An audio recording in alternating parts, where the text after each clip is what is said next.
अगर कोई बंदा कुछ पूछना चाह रहा है पिछले लेक्चर में से तो प्लीज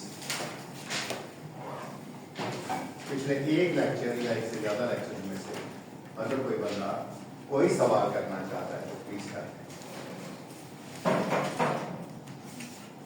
किसी प्रॉब्लम में कोई डिफिकल्टी है, किसी कॉन्सेप्ट में कोई डिफिकल्टी है,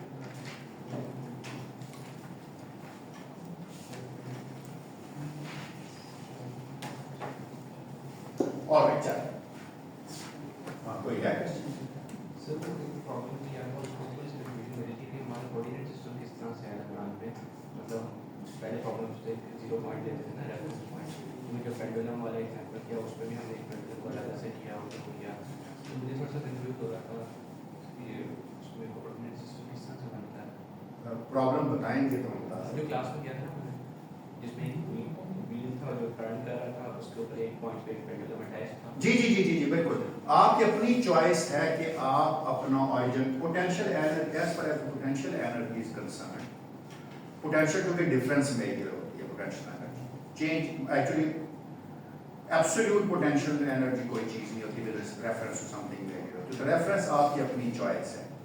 ये चॉइस अगर आप centre of the wheel for example से बॉटम ले लेते हैं जहां पर पेंडुलम का मास है तो ऊपर की हाइट पॉजिटिव है, अगर आप टॉप ऑफ द जहां पेंडुलम जुड़ा हुआ है उस जगह को अपना रेफरेंस मानते हैं तो ये नेगेटिव, लेकिन वो जो और कोई फर्क नहीं है सर अगर उस टॉप वाले पॉइंट पे रेफरेंस देते हैं तो वो भी तो मूव कर रहा था। नहीं तो आप पॉइंट तो फिक्स कर सकते हैं, बेशक मूव करता है, बेशक मूव करता है। जब आपके पास एक गाड़ी उधर से चल के इधर आती थी तो वो पॉइंट भी साथ साथ तो कोई नहीं आता, वो पॉइंट को फिक्स कर देते हैं। जब आप छत से छलांग लगाते तो छत भी आपके साथ ही आ जाते हैं, पॉइंट तो छत का चूज कर लेते हैं ना, पॉइंट का तो साथ आना जरूरी, वो तो एक रेफरेंस पॉइंट है कि ये चीज होता है ऐसा, और जब मूव भी करेगा तो उसे भी मूव करेगा, रेफरेंस पॉइंट वही रहेगा। अगर वो रेफरेंस पॉइंट साथ चेंज होगा फिर तो कोई एनर्जी हाइट में चेंज नहीं आएगी। वजह ये है कि आप यहाँ लेके चले थे और जब उसने रोटेट किया तो वो नीचे आ गया, तो आपने देखा उसके अंदर एक चेंज आ गई है,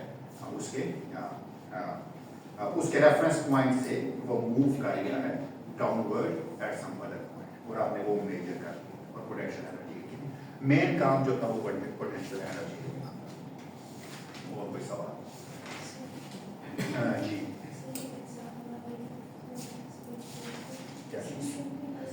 अच्छा आपने मुझसे कहा कि एग्जाम्पल आप फातिमा कह रही हैं सवाल एक्सप्लेन कर दो, थोड़ी सी अगर आप कॉमन सेंस यूज करें, बिल्कुल थोड़ी सी, मैंने आपको क्लास में लिखवाया था कि एक फंक्शनल है जे, जो मर्जी नाम रखें, एस रखें, कुछ लोग वाई रखते हैं, एक्शन रखते हैं, जो मर्जी आपकी चॉइस रखें, और मैंने कहा था कि उसको इंटीग्रेट करेंगे एक पैरामीटर अल्फा से। अल्फा वो पैरामीटर होगा जो आपको ओरिजिनल पाथ से थोड़ा सा डेविएट कराएगा, इस तरह डेविएट कराएगा कि आपकी एंड पॉइंट फिक्स्ड हो।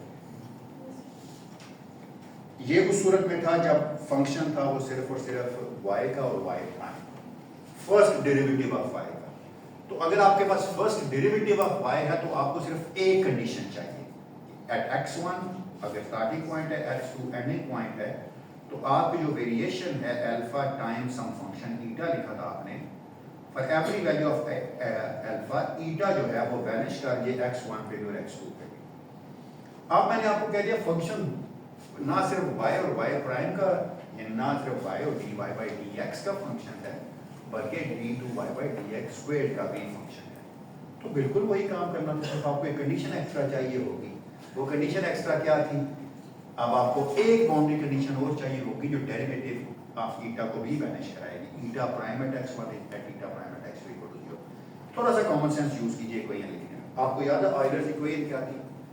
df by dx माइनस, फिलहाल लिखते हैं ब्रैकेट में df by dx, df by dy minus df by dy prime था, और ज्यादा बार dy by dx आया था, मैंने कहा थोड़ा सा इंट्यूटिवली याद रखें कि नीचे एक डेरिवेटिव आ रहा है, ऊपर डेरिवेटिव आ रहा है, ताकि बिल्कुल पहले के जैसी ही चीज पा ले df by dx की तरह। याद है ना? इसमें बाहर क्या आ जाना था, d2 by dx square df by dy double prime, बस एक टर्म ऐड या सब्ट्रैक्ट हो जानी थी डिपेंडिंग अपॉन योर कैलकुलेशन। मैंने उस वक्त भी आपको ये कराई थी चीज, और मैंने कहा था अगर y प्राइम का डेरिवेटिव नीचे आ रहा है तो ऊपर भी एक dy by dx इस सारी चीज का आ रहा है। रफली मान लें कि अगर y प्राइम के डायमेंशनलेस थी तो पहले जैसे डायमेंशन बनाने के लिए 1/m के डायमेंशन थे जो आपने dy by dx को कहे थे, रफली सोचने के अंदर तो अब नीचे 2 दफा वाई डबल प्राइम आ रहा है तो ऊपर एक और d two by d d two by d x square आ जाएगा। ये करना था 4 से 5 लाइनों का सवाल था। और ये आपकी बुक में उसने कहा हुआ है, अगर आप प्रॉब्लम्स पढ़े ना अपनी बुक में तो उसमें लिखा हुआ है ये चीज, ये इवन आपके वेरिएशन कैलकुलेशन वाले चैप्टर में भी लिखा हुआ है कि ये अगर आप करेंगे तो अगर एक्स्ट्रा लेके जाएंगे। याद है मैं आपको कह रहा था कि अगर आप कुछ भी शामिल करेंगे तो ये नेसेसरी कंडीशन है, ये सफिशिएंट कंडीशन है, नेसेसरी नहीं थी कि जो ईटा है वो वैनिश कर दिया एंड पॉइंट्स पे। याद है ना लिखा था ना, तो इसलिए मैंने कहा एक और कंडीशन डाली तो डबल प्राइम आ गया। ये तो पहला सवाल था पेपर का। दूसरा दिखाइए, दूसरा क्या सवाल? दूसरा देख यार कॉमन सेंस है। आप एक लैटिसेस इतनी पढ़ते हैं, आप एक छुरी है और एक बॉक्स को काटने लगना तो क्या बन जाएगा? प्लेन बनेगा ना। And that's all. क्या फर्क पड़ता है? प्लेन की कोई बनती प्लेन सब लाइन भी कोई बना लेते हैं। सेंटर से एक लाइन दूसरी की डायगोनल इज अ लाइन, तो लाइन की कोई बन जाती है x2 - x y2 - y1 over x2 - x1 is equal to some constant and that's all। ये सवाल था दूसरे वाले में जो कैलकुलेट करना था। तीसरा क्या था? हाँ हाइट और इसकी आप चाहे तो आइदर मैंने तो बड़ा आसान तरीके से किया इसको, मैंने नहीं यूज किया कंस्ट्रेंट्स, मैंने सिर्फ ये यूज किया कि v फिक्स्ड है। अगर v फिक्स्ड है तो मैंने h को in the favour of v eliminate कर दिया। v फिक्स्ड है ना, तो मैंने कहा कि v का तो डेरिवेटिव नहीं आता, हाइट को उसकी फॉर्म में लिख लिया, वही आइदर इक्वेशन में v r और h की फॉर्म में निकाली, 2-3 लाइनों के बाद जवाब आ गया हाफ रेशियो बन गई। तो आपका ठीक, वो मोस्टली लोगों का ठीक है वैसे। तो ये छोटा सा एग्जाम था जो हमने लास्ट टाइम आपसे मैंने किया था, पेपर आपके में मार्क कर दिया, आप ले सकते हैं आप। शाबाश। और कोई सवाल? लास्ट टाइम जो हम चीज़ें की थी उनके बारे में कोई सवाल? तो मैंने लास्ट टाइम जिस पे फोकस किया था अपने पिछले लेसन में वो ये था कि पिछले लेक्चर में रादर कि हमने कहा था कि हम बेसिकली नॉइजर्स पे आके रुके थे, लेकिन उससे पहले हमने ये कैलकुलेट किया था कि अगर पोटेंशियल एनर्जी जो है वो वेलोसिटी और टाइम का फंक्शन ना हो और काइनेटिक एनर्जी पोजीशन का फंक्शन ना हो, इन अदर वर्ड्स आपका लैग्रांजियन एक्सप्लिसिटली टाइम पे डिपेंड ना करे, तो आपके पास जो टोटल एनर्जी होती है वो काइनेटिक और पोटेंशियल एनर्जी का सम होती है। याद है ना आपको? ये हमने लास्ट टाइम किया था और हमने कहा था आज मैं उसी चीज को जरा मोर टेक्निकल में करूंगा। उसके बाद जो एक और चीज हमने की थी वो ये थी कि हमने कहा था कि अगर आपके पास एक पार्टिकल को आप स्पेस में अगर होमोजीनियस है, स्पेस होमोजीनियस से मुराद है कि जैसी यहाँ नजर आ रही है वैसी यहाँ है, वैसी यहाँ हर जगह पे एक ही जैसी नजर आ रही है, तो होमोजीनिटी ऑफ स्पेस से आपने ये साबित किया था कि जो पार्टिकल का लीनियर मोमेंटम है वो कंजर्व होता है। याद है ना आपको ये चीज? मैंने कहा था कि अगले लेक्चर के अंदर मैं इसी चीज को और इसको हमने कहा था कि इसका मतलब है स्पेस के अंदर उसके पास एक सिमेट्री मौजूद है, उसे नहीं पता चलता पार्टिकल को, जैसे उसको स्पेस यहाँ पे लगती है वैसी यहाँ पे लगती है वैसी, तो there is a translational symmetry. Translational symmetry आपको अगर क्वांटम मैकेनिक्स में याद हो जो आप पढ़ रहे हैं आजकल कि आपने प्लेन वेव के अंदर k के अंदर x के अंदर x+2 पाई ऐड किया था, ये सोच के कि ये ट्रांसलेशन ही है। याद है ना आपको? तो अगर पीरियोडिक बाउंड्री कंडीशन जब आप लगाते हैं तो यही करते हैं, ये लैटिसेस में फोनस वगैरह की कैलकुलेशन करते हुए आप करते हैं। तो हमने कहा था कि अगर इस कोई चीज जो है वो ट्रांसलेशनली इनवेरिएंट है तो उसका जो लीनियर मोमेंटम है वो कंजर्व रहता है। तो हर कंजर्व्ड क्वांटिटी के करस्पॉन्डिंग कोई ना कोई सिमेट्री होती है and vice versa, to every symmetric quantity to every symmetry there is a conserved quantity. इस केस में अगर चीज ट्रांसलेशनली इनवेरिएंट है तो उसका मोमेंटम जो है वो कंजर्व रहेगा। ठीक है, लीनियर मोमेंटम की बात मैंने की, आज मैं बात करूंगा एंगुलर मोमेंटम और उसकी कंजर्वेशन की बात करूंगा। तो होमोजेनिटी तो हो गई है स्पेस की। Let's talk about this, let's assume that आज के लेक्चर में let's assume that the space is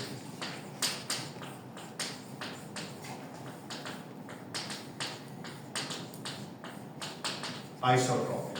isotropic का मतलब होता है आपको घुमा के चक्कर लगा के छोड़ दिया जाए ना वैसी लगेगी। आइसोट्रोपिक का मतलब होता है कि रोटेट भी करें अगर आप स्पेस में तो आपको वैसी लगती है। इस ऐसी सिमेट्री को कहते हैं आइसोट्रोपिक। हमें पता है कि आर और थीटा का रिलेशन हमने निकाला तो एस्यूम करते हैं हम कि ये एक एक्सिस है, ठीक है, अमूमन इसको लोग डेल्टा थीटा एक्सिस कहते हैं, डजंट मैटर, मैं एक आर वेक्टर लिखता हूं, ये मेरे पास आर वेक्टर है। स्पेस आइसो, जिस तरह एक फुटबॉल होता है, फुटबॉल एक आइसोट्रॉपिक चीज होती है। अगर आप फुटबॉल के अंदर एक सुलाख डालें और उसको रोटेट करें तो कोई पता नहीं चलता, नॉर्दर्न हेमिस्फीयर अगर एक नॉर्थ का ख्याल है, साउदर्न हेमिस्फीयर, कोई पता नहीं चलता नॉर्थ साउथ का बन गया, साउथ नॉर्थ का बन गया, है ना। तो इसलिए आप फर्ज करेंगे आर वेक्टर है, और मैं क्या करता हूं, मैं थोड़ा सा ना ये एक एक्सिस में ले लेता हूं, ठीक है, ये वाला मैं आर को थोड़ा सा रोटेट करता हूं by an angle theta space में ऐसे करके। तो जब मैं रोटेट करूंगा स्पेस में तो चलें मान लेते हैं कि वो कहीं रोटेट जब किया तो इधर पहुंच गया। ये एंगल कितना था, इसको क्या लेते हैं कि ये एंगल जो है ना, ये डेल्टा थीटा है, this angle is delta theta. क्या है, जब मैं ये समझ लें आर है, जब मैं रोटेट करूंगा स्पेस में तो क्या होगा, इसको मैंने इसलिए थोड़ा सा पेंट करके बड़ा बना दिया ताकि डिस्टिंग्विश ये हो जाए कि इससे रोटेट हुआ है बाय एंगल डेल्टा थीटा। और ये चीज क्या होगी, इसको क्या कहते हैं कि जब एंगल आर चेंज हुआ, एंगल जब डेल्टा थीटा से चेंज हुआ तो आर डेल्टा आर से चेंज हुआ। तो ये हो गया ये वाली चीज, ये तो आर थी, ये वाली जो चीज है ये है r plus delta r. Simple geometry से मुझे कोई बता सकता है कि मैं डेल्टा आर को कैसे लिख सकता हूं? सिंपल ज्योमेट्री से मुझे बताना है आपने।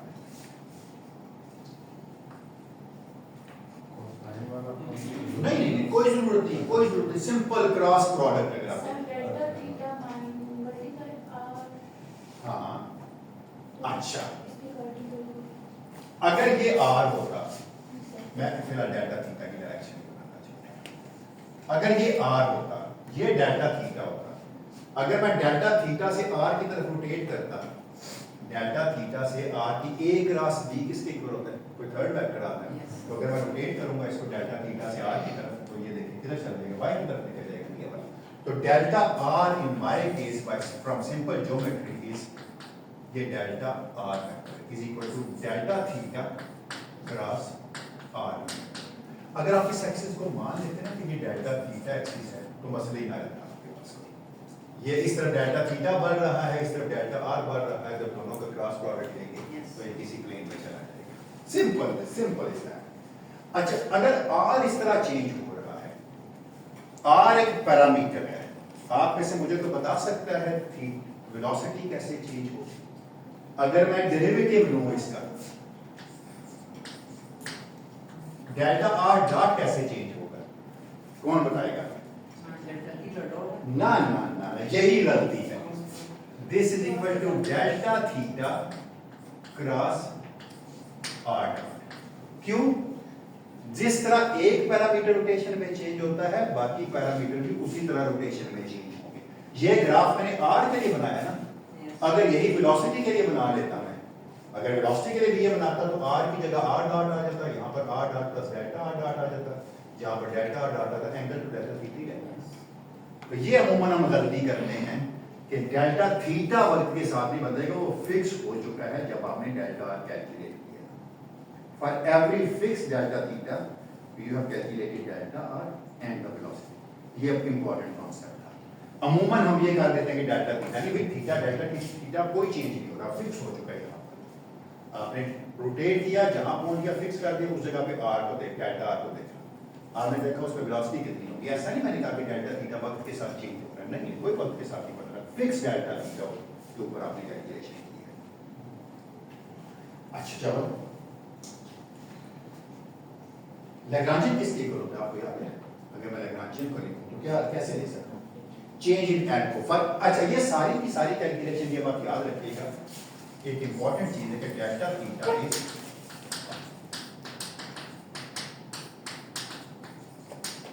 इज इनफाइनाइट ऐसे। अमूमन मैं क्या करता था, डेल्टा थीटा को एक्स एक्सिस के नाम ले लेता था, आर को वाई एक्सिस के नाम ले लेता था, थीटा को जो आर की तरफ रोटेट करता था जेड एक्सिस के नाम कहा जाता था।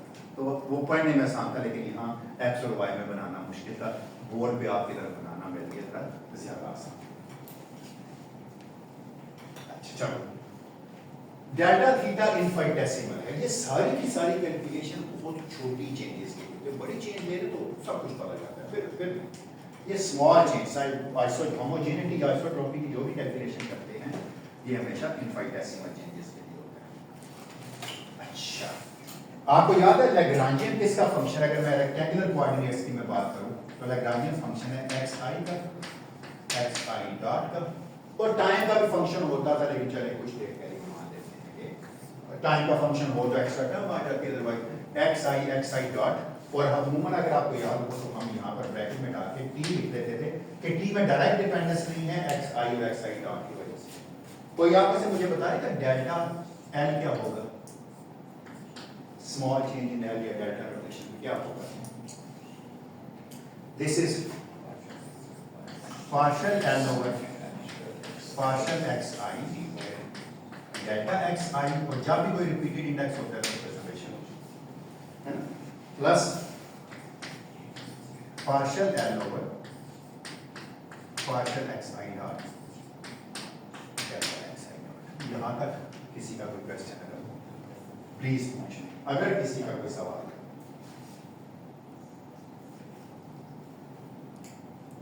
ठीक है, कोई सवाल तो नहीं? क्यों भाई, कोई क्वेश्चन तो नहीं? अच्छा, मैंने क्या कहा था कि स्पेस आइसोट्रॉपिक है, तो इसका मतलब है लैग्रांजियन नहीं बदलेगा।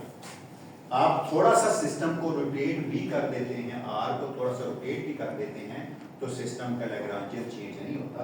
This implies change in l is equal to 0। हमेशा होमोजेनियस होती या आइसोट्रॉपिक होती, हम इस तरह चेंज करते हैं क्वाइटेसिमली कि चेंज जो है वो 0 को अप्रोच करती है, 0 हो जाती है चेंज। इसका मतलब ये है कि अच्छा, यहाँ पर समेशन आएगी, मैं लिखना भूल गया, जहां जहां रिपीटेड इंडेक्स है ना वहां समेशन है। सो यहां से क्या आपको पता चलता है कि summation upon i partial l over partial xi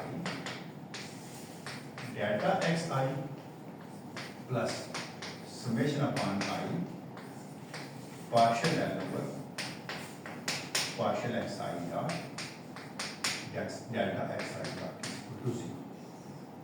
आपको याद है partial l I by partial l by partial x dot मैंने किसके इक्वल लिखा? याद है? याद है ये चीज किसके बराबर थी? किसी को याद? मोमेंटम। शाबाश, let's read the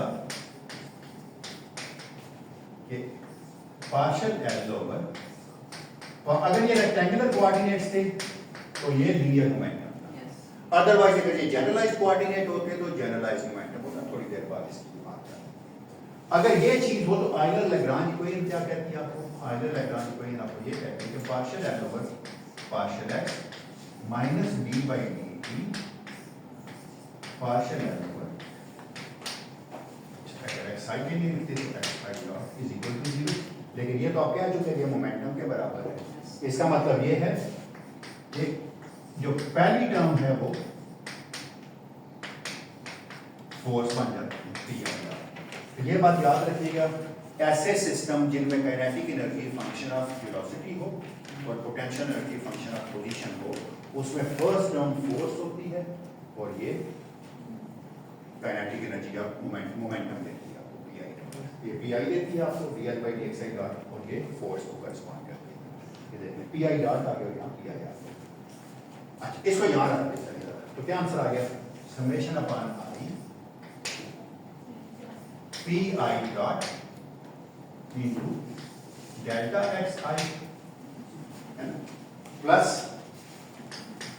summation upon I pi dot pi into delta xi, this thing is equal to 0।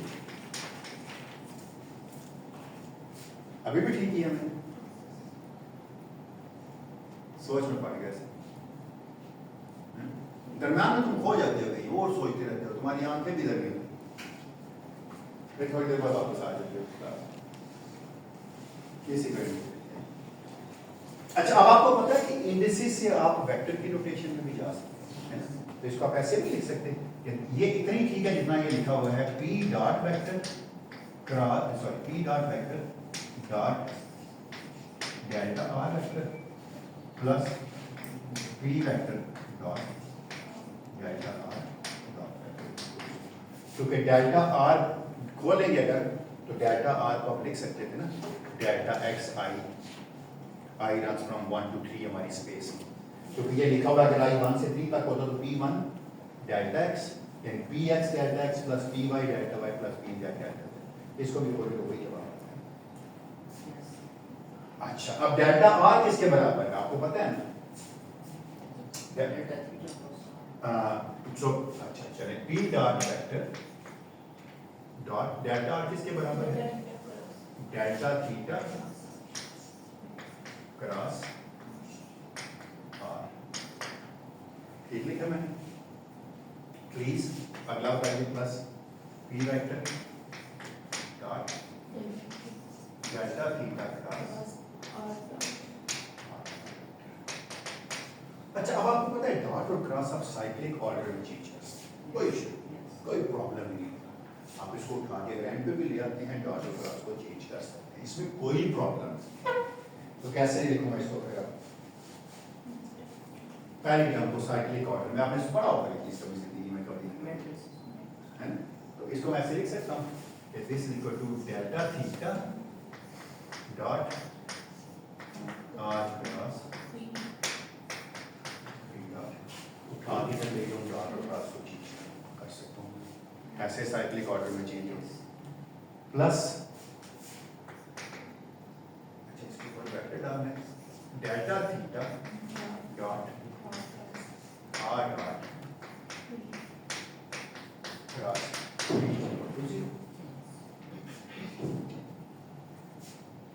ठीक लिखा ना मैंने? अच्छा, इन दोनों टर्म्स को जरा देखें, इनको कंबाइन नहीं कर सकता मैं? डेल्टा थीटा अगर मैं कॉमन ले लूं यहां से, अंदर क्या बन गया?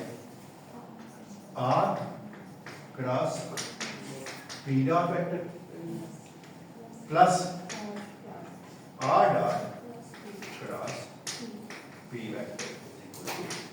शाबाश, बिल्कुल ठीक है। ये क्या लिखा हुआ है भाई? ये लिखा हुआ है delta theta dot d by d t of r cross p is equal to 0। अच्छा, आपको पता है ना कि ये स्केलर जो था, अगर कोई स्केलर होता है तो टाइम एक स्केलर क्वांटिटी है ना? आपको याद है हमने जितनी भी न्यूटोनियन मैकेनिक्स पढ़ी थी उसमें ये मान के चले थे कि इसमें टाइम में होमोजेनिटी है। तो उस सूरत में क्या था, ये time D by d T है। अच्छा, अब अगर इसका डॉट प्रोडक्ट 0 है और डेल्टा थीटा तो 0 नहीं है ना, एक ही सूरत में ये 0 हो सकता है अगर क्या चीज हो, अगर ये चीज कांस्टेंट हो तो इसका टाइम डेरिवेटिव 0 हो जाएगा ना, अगर डेल्टा थीटा 0 नहीं है। सो फर्स्ट हम ये मान के चले हैं कि delta theta is not equal to 0, तो खुद मान के चले थे शुरू में कि डेल्टा थीटा तो इनफाइनेटेसिमल चीज है, वो तो 0 नहीं है। इसका मतलब ये है कि इसके 0 होने का मतलब ये है कि डी, इसका मतलब है d by d theta r cross p 0 है। इसका मतलब क्या है? dl over dt is equal to 0, क्योंकि आपने पढ़ा हुआ है कि आर्बिट्ररी एंगुलर मोमेंटम जो r क्रॉस p होता है। तो यहां से पता चलता है कि l इज कांस्टेंट, जब मैं कांस्टेंट लिख रहा है मुझे कंजर्व लिखना ज्यादा अच्छा लगता है। वैसे पूरे हाइड्रोजन एटम में आप यही करते हैं, आप कहते हैं कि अगर फॉर एग्जांपल ये आपका z एक्सिस है, ये कोई वेक्टर है, अगर आप उसको रोटेट करते हैं तो उसका z कंपोनेंट हमेशा फिक्स है, क्वांटाइजेशन एक्सिस लेते थे l की वैल्यू। लेकिन हमें हाइड्रोजन एटम में जो l is equal to 0 states होती हैं, उनके करस्पॉन्डिंग जो स्फेरिकल हार्मोनिक्स होते हैं 1/4 पाई होते हैं, वो चेंज नहीं होते वक्त के साथ। जैसे मर्जी आप उनको कैलकुलेट करें। इसका मतलब है कि अगर स्पेस में आइसोट्रॉपी है तो ऑर्बिटल एंगुलर मोमेंटम जो है कंजर्व होगा। आपको पता है ये इस कायनात की दो मुकद्दस तरीन सिमेट्रीज हैं, conservation of linear momentum and conservation of angular momentum. चाहे कोई भी फील्ड में आप काम कर रहे हों, पार्टिकल फिजिक्स कर रहे हों, पार्टिकल फिजिक्स के रिएक्शंस देख रहे हों, उनमें आप ये मान के चलते हैं कि आपके जो ऑर्बिटल एंगुलर मोमेंटम जो आप उसमें दो ही सिलेक्शन रूल से शुरू करते हैं। सबसे पहले कहते हैं कि momentum energy momentum is conserved अगर इलास्टिक है। आपको पता है इवन कोलिजन्स जो हैं वो अगले सेमेस्टर में आप पढ़ेंगे। आपको पता है कि कोलिजन के अंदर मोमेंटम आप मान के चलते थे कि हमेशा कंजर्व होगा। एनर्जी कैन बी कंजर्व्ड और energy can not be conserved. अगर दो पार्टिकल टकराते हैं, दो में ही चले जाते हैं तो ये आप कहते हैं इलास्टिक कोलिजन है। अगर दो टकरा के जुड़ जाते हैं तो आप कहते हैं इन इलास्टिक कोलिजन है। मोमेंटम उनमें भी लीनियर मोमेंटम कंजर्व होगा जबकि एनर्जी कंजर्व नहीं होगा। एनर्जी कंजर्व नहीं होगी अगर यहाँ पर कोई पोटेंशियल नहीं है, सिर्फ काइनेटिक एनर्जी। अच्छा, यहाँ पर जो इंपॉर्टेंट चीज थी वो ये थी कि ये अगर स्पेस में आइसोट्रॉपी है, एक फुटबॉल को आप घुमा के जैसे मर्जी देखें, जहां से मर्जी देखें, आपको नहीं पता चलता कि वो स्पेस में घुमा है। आप कोई वेक्टर आर लेके उसको घुमाते, स्पेस में पता ही नहीं चलता वो घुमा है। इसका मतलब वो उसका एक्सिस ऑफ सिमेट्री था। वो जो किसी भी एक्सिस जेड के जेड एक्स लेके तो आपने घुमाया था, तो नहीं पता चला तो आपने कहा कि ये कंजर्व है। इसका मतलब ये जो एंगुलर मोमेंटम है आर क्रॉस पी। तो यही नॉइडर ने कहा था कि to every conserved quantity there is a symmetry. और conservation of linear momentum corresponds to translational symmetry, conservation of angular momentum corresponds to the rotational symmetry. बस simple is that. कोई question हो यहाँ पे कितना एलिगेंट रिजल्ट है। नॉइडर ने क्या कमाल किया था ना पहले कि उसने कहा कि हर कंजर्व क्वांटिटी के corresponding सिमेट्री, और इस पे हमारा पुख्ता ईमान है। कोई सवाल यहाँ तक अगर किसी का हो तो प्लीज। कितने आराम से देखें प्रूफ हो गया। हमने सिर्फ और सिर्फ ये कहा कि जब आर को डेल्टा थीटा से रोटेट किया तो आर के अंदर जो चेंज आ गई वो आर प्लस डेल्टा आर। आपके जहन में सवाल आना चाहिए कि आर माइनस डेल्टा आर होता तो क्या होता है? डेल्टा आर उलट हो जाता है, ओवरऑल साइन चेंज होता है। साइन चेंज होने से भी कोई फर्क नहीं पड़ना था, एक minus sine one by another right side तो जीरो ही है, इसलिए फर्क नहीं पड़ता। आप चीज को ऐसे रोटेट कराते हैं, ऐसे रोटेट कराते हैं क्योंकि स्पेस में आइसोट्रॉपी है। थीटा को डेल्टा थीटा को माइनस डेल्टा थीटा से रिप्लेस करने से कोई फर्क नहीं पड़ता। कोई सवाल हो यहाँ पे किसी का? सर नॉइडर थ्योरम पे जो हमारा पुख्ता ईमान है वो नहीं मान नहीं, हमने कहा कि नॉइडर थ्योरम पे हमने मान लिया, उसको करके देख लिया कि हाँ हर सिमेट्री के लिए कंजर्व्ड क्वांटिटी है। मतलब एक्सपेरिमेंटली हाँ हाँ हाँ, एक्सपेरिमेंट भी छोटी चीज है। एक्सपेरिमेंट की क्या मैथमेटिक्स इज ब्यूटीफुल एलिगेंटली। बस 200 साल बाद हम एक्सपेरिमेंटली कोई चीज देखें। थियरेटिकली हमने देखा कि ये बड़ा साउंड है। ऑफ कोर्स मानने की उसी वक्त जब एक्सपेरिमेंट से होगा। तो एक्सपेरिमेंटली भी हमने देखा कि मोमेंटम तो हमेशा कंजर्व होता है, so is the angular momentum. Ultimately हम एक्सपेरिमेंटलिस्ट की सनद देने के बाद ही मानेंगे कि जो हमने किया है वो ठीक है। कोई सवाल किसी का कोई क्वेश्चन?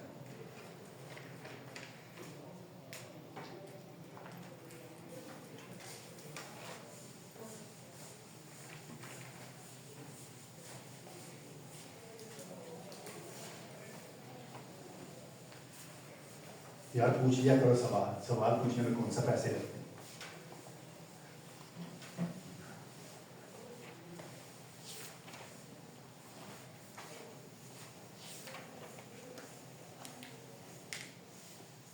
आप सीनियर हो तो चले वो तो पूछते नहीं, चाहे कोई करे सवाल है। क्यों नहीं सवाल पूछते हैं? पेपर में जब मैं पूछता हूँ तो फिर आप तंग होते हैं।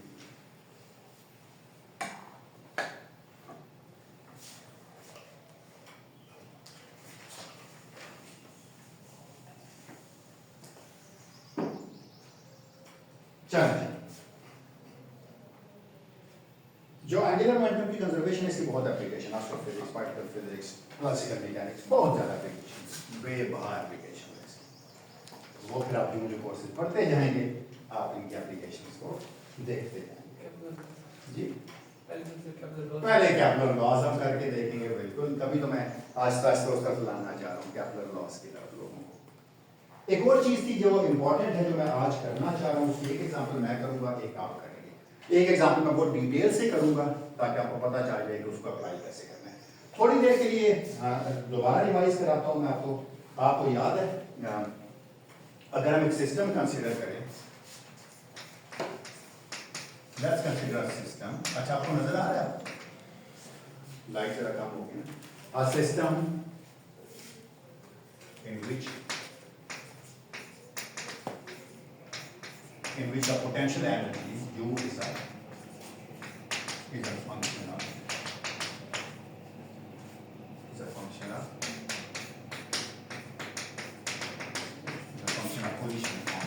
पोजीशन ऑनली का मतलब ये है कि ना वक्त का फंक्शन, तीन ही क्वांटिटी के हमारे पास वक्त था, वेलोसिटी थी और पोजीशन।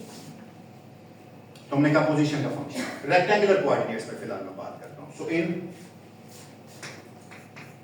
अभी थोड़ी देर पहले मैंने ये चीज की है, इन रेक्टेंगुलर, आपको याद है मैंने अभी लिखा था कि P I is VL/dxi dot. अब एक अनफॉर्चुनेट चीज है, और अनफॉर्चुनेट चीज ये है कि नोटेशनल अनफॉर्चुनेट है, तो उसकी नोटेशन अनफॉर्चुनेट है। वो ये कि अगर इसी इक्वेशन को मैं जनरलाइज्ड कोऑर्डिनेट्स में लिखूं ना, इन जनरलाइज्ड कोऑर्डिनेट्स,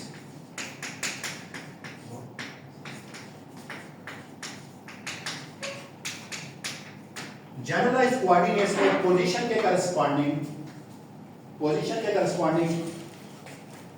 उसका जनरलाइज्ड कोऑर्डिनेट आ जाता था, मोमेंट वेलोसिटी के करस्पॉन्डिंग जनरलाइज्ड वेलोसिटी आ जाती थी। अनफॉर्चुनेट बात है लिखते हम उसको भी पी से ही है, लेकिन नॉट नेसेसरीली कि यहाँ कार्टेशियन कोऑर्डिनेट्स में या रेक्टेंगुलर कोऑर्डिनेट्स में तो पी लीनियर मोमेंटम होता है, या नॉट नेसेसरीली लीनियर मोमेंटम।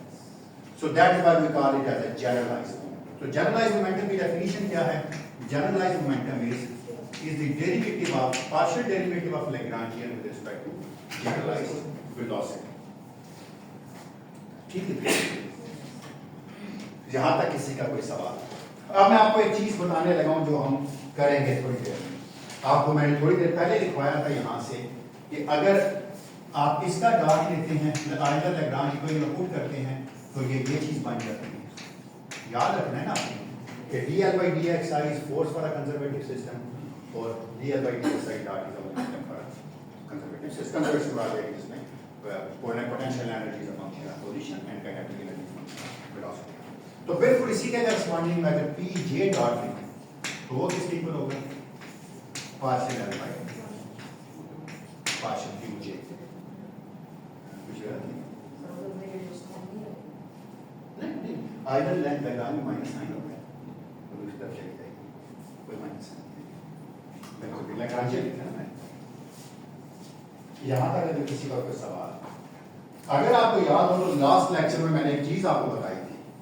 मैंने कहा था कि आप हैमिल्टोनियन को लिख सकते, आप एक एज एनर्जी को लिख सकते हैं समेशन अपॉन जे पी जे क्यू जे डॉट माइनस का। याद है मैंने लास्ट लेक्चर में ये साबित किया था कि ये आता है आंसर। जब इसकी जगह आपने वापस वही तीन की फॉर्म में लिखा था तो टी माइनस ये 2t के बराबर आता था माइनस टी माइनस यू, तो ये t प्लस यू बन जाता था। इसको मैं टोटल एनर्जी का, तो उस टोटल एनर्जी को मैंने k से रिप्रेजेंट किया था। याद है आपको लास्ट लेक्चर में? याद है आना हमने। अच्छा बस एक चीज याद रखिए कि ये जो q ये लिखा हुआ है ना p j dot is equal to q j और p j is equal to यहाँ पे जे है सॉरी जो इंडेक्स इधर है वो इंडेक्स इक्वेशन की दोनों तरफ फ्री इंडेक्स सेम होना चाहिए।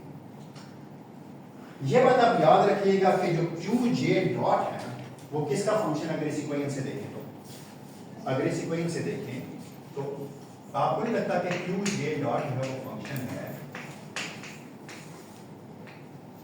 किसी क्यू के का पी के का टाइम?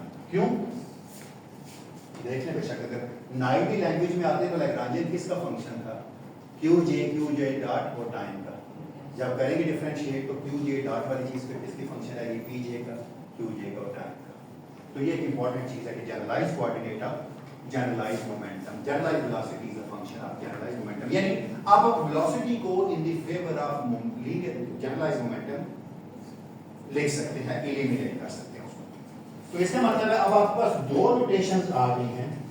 नोटेशंस ये हैं कि आपकी जो एनर्जी है, क्योंकि ये फंक्शन है, मैंने क्या कहा था, पी का फंक्शन है ना, ये क्यू जे डॉट मैंने कहा था ना जनरलाइज मोमेंटम का फंक्शन है। इसका मतलब है आपका जो हैमिल्टोनियन है वो फंक्शन है क्यू के का, पी के का और गिवन टाइम का process. This thing is equal to summation upon k लिख लूं, चलें कोई बात नहीं, पी के क्यू के डॉट माइनस लैग्रांजियन की फिक्र नहीं करनी, लैग्रांजियन फंक्शन है उसी का जिसका है क्यू के का, क्यू के डॉट का और चलो कुछ देर के लिए मान लेते हैं टाइम पर, एंड पर टाइम हम खत्म कर लेंगे, फिक्र ना करें। तो अब मेरे पास दो चीजों में फर्क है लैग्रांजियन में और हैमिल्टोनियन में। लैग्रांजियन मैंने कहा था इफेक्टिव एनर्जी होती है और लैग्रांजियन फंक्शन है जनरलाइज्ड यानी position velocity time. Hamiltonian function है पोजीशन मोमेंटम टाइम। फर्क है दोनों में, नोटेशनल चेंज है दोनों के अंदर। तो इसका मतलब है इन शॉर्ट मैं लिख चुका, मान चुका हूं कि हैमिल्टोनियन फंक्शन है क्यू के का, पी के का और टाइम। वैसे भाई साहब आप में से मुझे कोई डी एच लिखवा सकता है यहां से? अच्छा, और लैग्रांजियन जो है वो फंक्शन है क्यू के का, क्यू के डॉट का और हैमिल्टोनियन में कभी भी वेलोसिटी नहीं आनी चाहिए, हमेशा मोमेंटम आना चाहिए, और लैग्रांजियन में कभी भी मोमेंटम नहीं आना चाहिए, वेलोसिटी आनी चाहिए। दोनों में एक फर्क है। अच्छा, आप में से मुझे कोई इसमें से डीएच लिखवा सकता है किससे इक्वल होगा? हाथ खड़ा करे, कौन बताएगा? एनीवन? कैसे चेंज इन एज करूं मैं? हारून आप बता दो, चुप करके बैठे हुए। एज फंक्शन है क्यू के का। हाँ चलो, समेशन अपॉन के partial h over partial Q के डी क्यू के। ऐसे चेंज लिखते हैं, ऐसे लिखते हैं ना चेंज, ठीक लिखिए। अगली टर्म क्या होगी? चलिए, समेशन अपॉन अगली क्या होगी? प्लस समेशन अपॉन के partial h over partial P के डी पी के plus partial h over partial T D T. अगर ये एक्सप्लिसिटली टाइम का फंक्शन है, अगर ये एक्सप्लिसिटली टाइम का फंक्शन ना होता तो partial h over partial T zero होता। इस इक्वेशन को मैं अपनी इक्वेशन 1 कह देता हूं। यही चीज मुझे कोई यहां से लिखवा सकता है आप में से? एनीवन? कोई बंदा यहां से लिखवा सकता है ये चीज?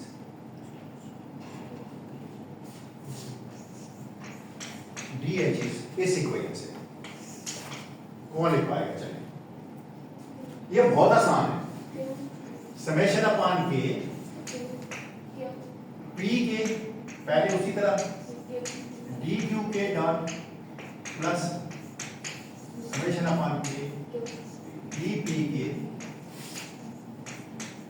क्यू के। सिंपल चेंज, कोई प्रॉब्लम नहीं है। अगली टर्म क्या होगी शहीद बताएगा? प्लस माइनस ये इस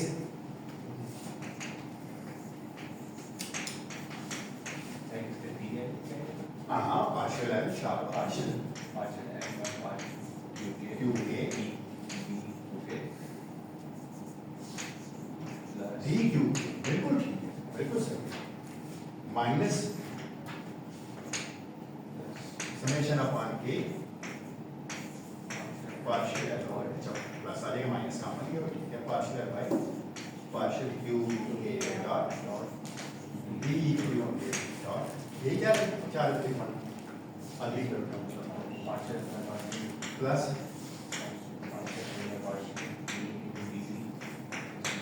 वेरी गुड, बिल्कुल ठीक बताया, शाबाश। एक और चीज चलो बताओ, नेक्स्ट बंदा कोई और आप। समेशन अपॉन के ये चीज किसके बराबर है?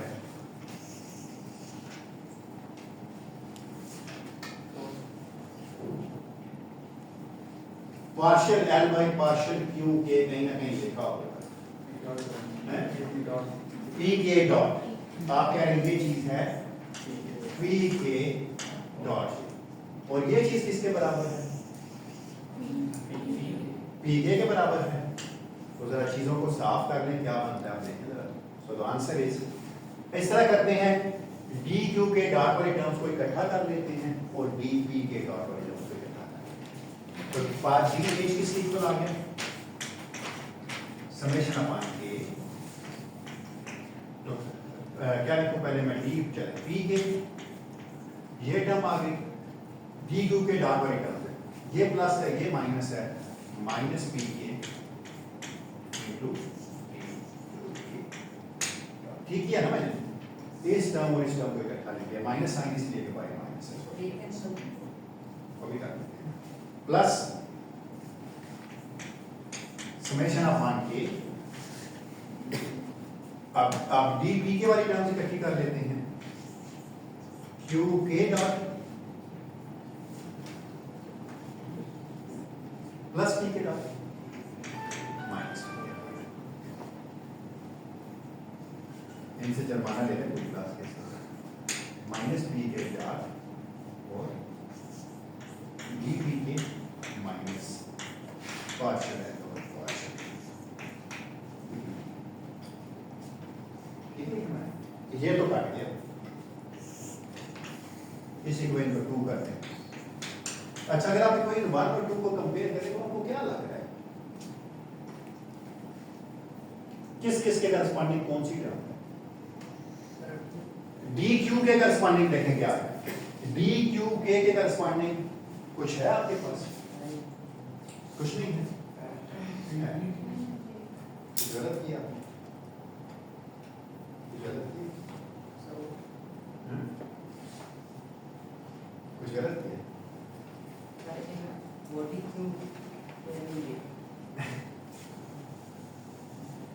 इसकी जगह पी के डॉट, पहले इसको देखें, क्यू के डॉट डी पी के minus p k dot D q के। मैंने सोचा मैं लिखता हूँ, कितने कॉन्फिडेंटली देखूँ, यार इसके साथ तो डी क्यू के है ना, और इसके साथ तो डी पी के, तो डी पी के तो किसी में कॉमन नहीं, जब लैग्रांजियन में पी के है ही नहीं है तो कॉमन आने का। लैग्रांजियन और हैमिल्टोनियन में एक ही कोऑर्डिनेट कॉमन है, वो क्यू है, वो खत्म हो सकता है, हो जाएगा, एक में पी है और एक में बी है, वो तो खत्म नहीं हो सकता। अच्छा, अब अगर इन दोनों इक्वेशंस को कंपेयर करें आप, तो डी क्यू के करस्पॉन्डिंग क्या चीज है यहाँ पे? इसका मतलब है minus p k dot is equal to d h over d q k. ये कंपैरिजन दे रहा है ना आपको, ये और ये पहले। और क्या चीज दे रही है आपको? क्यू के किसके बराबर है?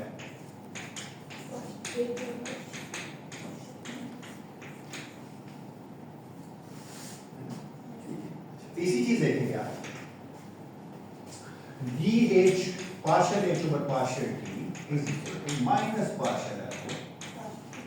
अच्छा, अगर आपका Lagrangian function of explicit function of time ना हो तो partial h over partial t 0 हो जाएगा, partial h over partial t 0 है तो d h over d t भी 0 हो जाएगा। इसका मतलब है आपके पास जो एनर्जी है वो कंजर्व होगी, एच जो है वो टोटल एनर्जी है। इन दो इक्वेशंस को जरा देखिए, कितना आसान काम है ना? आपने जब वेलोसिटी को in the favour of momentum खत्म किया है तो सबसे बड़ा फायदा ये हुआ है कि लैग्रांज आइलर लैग्रांज एक इक्वेशन, लेकिन सेकंड ऑर्डर। याद है ना आपको, जब आप अगर आप मोमेंटम को देखें तो फोर्स में 2 डेरिवेटिव आते हैं पोजीशन, तो सेकंड ऑर्डर थे, लेकिन उसके करस्पॉन्डिंग आपने जब हैमिल्टोनियन लिखा तो 2 फर्स्ट ऑर्डर डिफरेंशियल इक्वेशन आती हैं। तो फर्स्ट ऑर्डर डिफरेंशियल इक्वेशन को सॉल्व करना हमेशा आसान होता है compare to second order differential equation. तो नंबर ऑफ इक्वेशंस बढ़ गई हैं लेकिन ऑर्डर ऑफ इक्वेशन कम है। सेकंड ऑर्डर, एक सेकंड ऑर्डर डिफरेंशियल इक्वेशन से 2 फर्स्ट ऑर्डर डिफरेंशियल इक्वेशन। याद रखने का तरीका क्या है, Q हैमिल्टोनियन का derivative with respect to P, और जब Q के हिसाब से डेरिवेटिव लेंगे तो यहाँ पे कुछ Q के वेलोसिटी आ जाती है जब हैमिल्टोनियन के रिस्पेक्ट टू P के से डेरिवेटिव करते हैं, और फोर्स आ जाती है जब हैमिल्टोनियन के रिस्पेक्ट टू Q के डेरिवेटिव करते हैं, एक साथ में माइनस साइन है दोनों। इनको कहते हैं ये कंजुगेट वेरिएबल्स हैं, ये कैनोनिकल वेरिएबल्स भी हैं, ठीक है। ये जो क्यों मैं कहता हूं कि पोजीशन और मोमेंटम जो है ये कानूनी वेरिएबल्स हैं। इवन आप क्वांटम मैकेनिक्स में देखते हैं कि आप इनको साइमल्टेनियसली ले या नहीं कर सकते, याद है आपको? और याद ये phase space variables, phase space में पोजीशन और मोमेंटम होता है, और अगर फेज स्पेस में टाइम ना हो तो हर जो कर्व है, मैंने आपको बताई थी चीज खुद थी, वो एक कांस्टेंट एनर्जी कर्व होती है, याद है आपको, जिसके ऊपर p² / 2m + ½ kx² harmonic oscillator के लिए। तो अगर आपके Lagrangian function of expressive function of time नहीं है तो हैमिल्टोनियन में भी change in Hamiltonian respect to time 0 होगी, एनर्जी कंजर्व होगी। उस सूरत में जो h है वो टोटल एनर्जी को करस्पॉन्ड करेगा, और इसको कहते हैं Hamiltonian, and these are known as, क्या कहते हैं इसको? Hamilton equations. दो फर्स्ट ऑर्डर डिफरेंशियल इक्वेशन है, एक सेकंड ऑर्डर के करस्पॉन्ड। आसान काम है इसके साथ काम करना, है ना। अगर Lagrangian expressive function of time ना हो, total change in energy h with respect to time 0 हो जाएगी, तो h जो है कंजर्व होगा, that is the total energy. बस इतनी छोटी सी बात मैंने कहा। कोई सवाल? किसी का कोई क्वेश्चन? अब एक एप्लीकेशन करते हैं तो बिल्कुल सही समझ आ जाएगी चीजों की, कैसे कौन से स्टेप्स करने हैं। सबसे पहला स्टेप क्या है, दूसरा स्टेप क्या है, तीसरा क्या है, एक एग्जांपल करेंगे ना तो सब कुछ समझ आ जाएगा।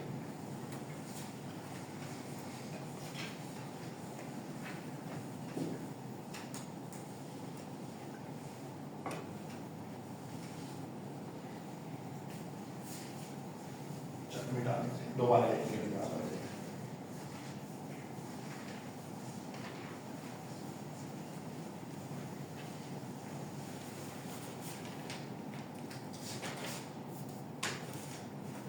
आसान सा प्रॉब्लम है, जब इसकी फिजिक्स बहुत अच्छी है इसलिए मैं कर रहा हूँ। एक सिलेंडर है, जरा बड़ा बना देते हैं।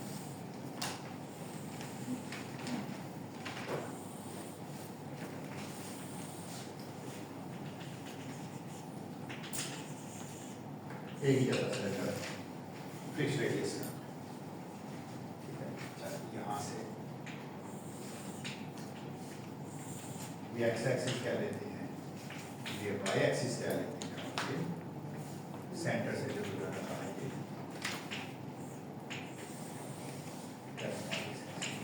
Z axis. एक पार्टिकल है जो इस सिलेंडर के ऊपर घूमता है, it is constrained to move on the surface of a cylinder. यानी मेरे कहने का मतलब है यहाँ पर कोई मास m का पार्टिकल था, ये समझ लें कैसे करके ना सिलेंडर के ऊपर धागे की तरह, जैसा धागा लपेटते हैं सिलेंडर के ऊपर। आपको क्या लगता है फिजिक्स क्या कहती है? अगर आप एक ही जगह पे घुमाते हैं तो हार्मोनिक ऑसिलेशन, हार्मोनिक मोशन बननी चाहिए ना राउंड दैट एक्सिस। देखिएगा बनेगी राउंड दैट एक्सिस। क्यों? आप लेके चलते जाएं तो ये स्प्रिंग बना देगा, स्प्रिंग जो है वो दैट एक्सिस पे कूदेगा। तो देखते हैं स्प्रिंग की कोई बनती है राउंड दैट एक्सिस नहीं बनती। फिजिक्स आपकी ये क्या है कि बनना चाहिए।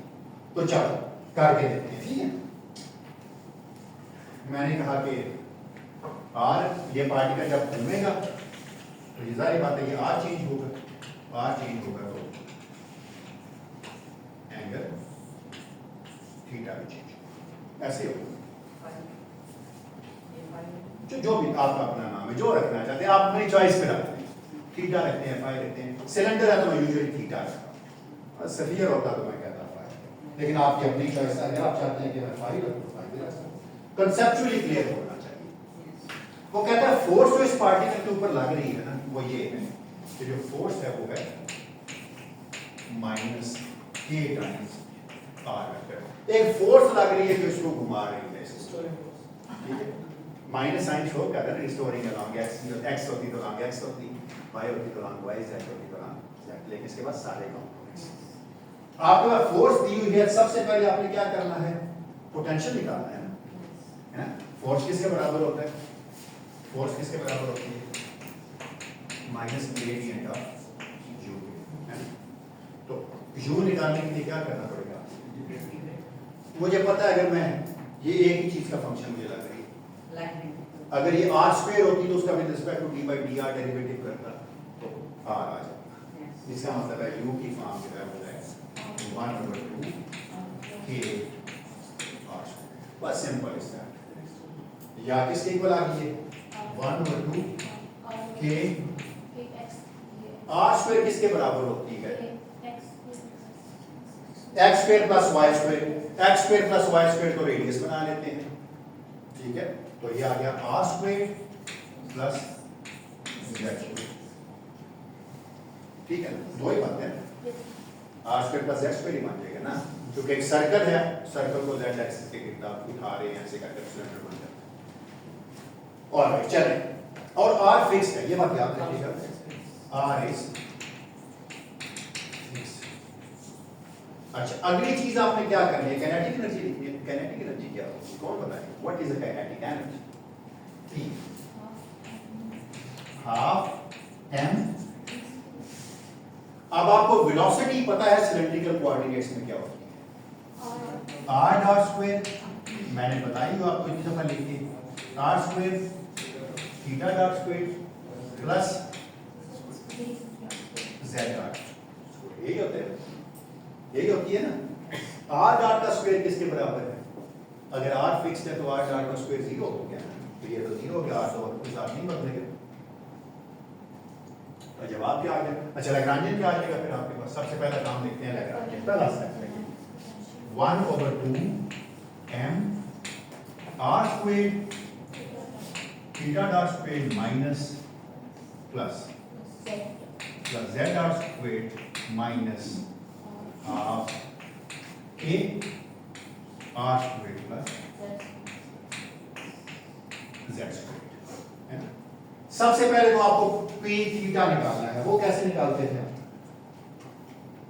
आपको मतलब लैग्रांजियन में तो वेलोसिटीज आ रही है, ये भी वेलोसिटी है, ये भी वेलोसिटी है, दोनों वेलोसिटीज है ना, मुझे इनको इन मोमेंटम की फॉर्म में लिखना है ताकि मेरे पास जवाब आ जाए हैमिल्टोनियन में, ठीक है। कैसे लिखूं, कौन बताए, पहले तो मैं हैमिल्टोनियन निकालता हूं, कैसे, जो बताएं क्या होगा। अच्छा, अगर D L over D theta dot तो क्या आएगा, इसके करस्पॉन्डिंग मोमेंटम आ जाएगा पी थीटा, है ना। तो इसका मतलब पी थीटा किसके इक्वल आ गया, p theta is equal to, अगर इसका डेरिवेटिव लेना है रिस्पेक्ट टू थीटा का, तो क्या आंसर आ जाएगा, 2 से 2 कैंसिल हो जाएगा, m r स्क्वायर शाबाश। अच्छा, अगर मैं dl by dz डॉट करूं, जितनी वेलोसिटीज हैं हर एक के हिसाब से डेरिवेटिव है, तो जो जिसकी वेलोसिटी के हिसाब से डेरिवेटिव लेते हैं उसके साथ उसका मोमेंटम आ जाता है, किसके इक्वल आ जाएगा ये m z डॉट। तो सबसे पहले वेलोसिटी को इन टर्म ऑफ दिस लिख लेना है ताकि हमें आसानी हो जाए। तो इसका मतलब है, आपको पता है ना वेलोसिटी मैंने किसके लिए लिखी थी, काइनेटिक एनर्जी मैंने क्या लिखी थी, p is equal to half m, इसको मैं लिख नहीं सकता r थीटा डॉट का स्क्वायर प्लस z डॉट का, देख सकता हूं। अब मैं वेलोसिटी को in term of momentum replace करूंगा, देखिए जरा इस इक्वेशन को देखिए, इस इक्वेशन से अगर r थीटा डॉट की वैल्यू निकाल तो क्या आ जाएगी, p थीटा ओवर mr, देख सकता हूं ना मैं। तो देखिए वेलोसिटी की वैल्यू मैंने निकाल दी इन फेवर ऑफ मोमेंटम, क्या जवाब आ गया इसका, 1/2 m half into m, r theta dot की जगह मैं क्या लिख सकता हूं, p theta over mr whole का स्क्वायर, ठीक है, क्योंकि r थीटा डॉट का स्क्वायर प्लस इसकी जगह तो आसान सा काम है, z डॉट जो है वो pz ओवर m के बराबर, इतना आसान काम है यार हैमिल्टन में काम करना, बस उठा के लिखा आपने P Z over M V इसका तो काइनेटिक एनर्जी मैंने इन टर्म ऑफ मोमेंटम लिख दिया। पहली चीज इंपॉर्टेंट ये कि आपने हर वेलोसिटी को उसके करस्पॉन्डिंग कंजुगेट मोमेंटम में रिप्लेस करना है। थोड़ा सा साफ कर दें, क्या आ गया इसका आंसर पहले का P theta squared over 2m r squared plus P G squared over 2m।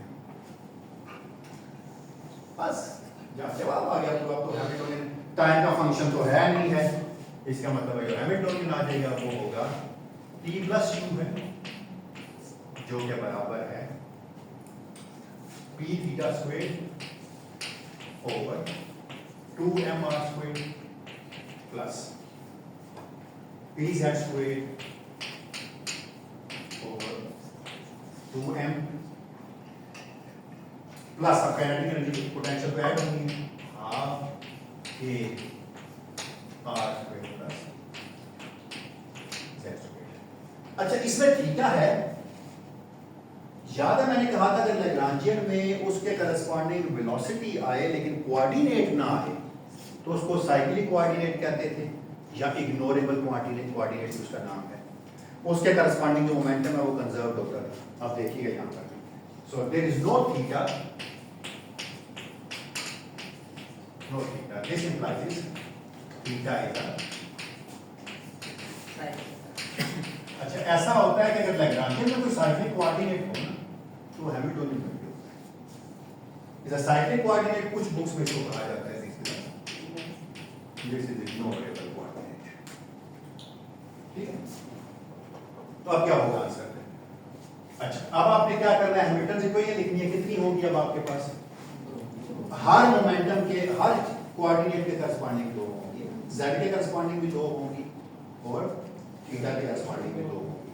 तो पहले तो लिखवाएं मुझे क्या होगा, q के डॉट किसके बराबर था जरा देखें, dh ओवर dp के था ना, तो q के की जगह आप लिख लेते हैं theta dot is dh over dp theta. देखें कैसे याद रखेंगे, z dot is dh over dp है।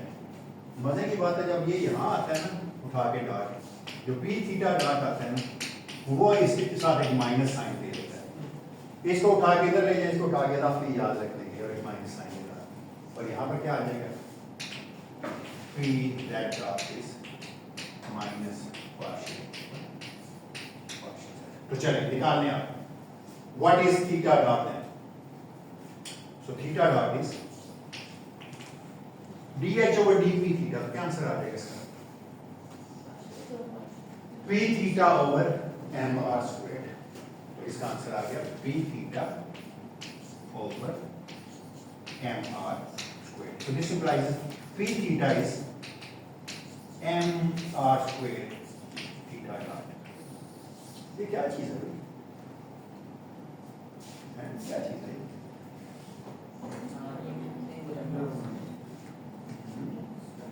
एंगुलर मोमेंटम कंजर्व रहता है।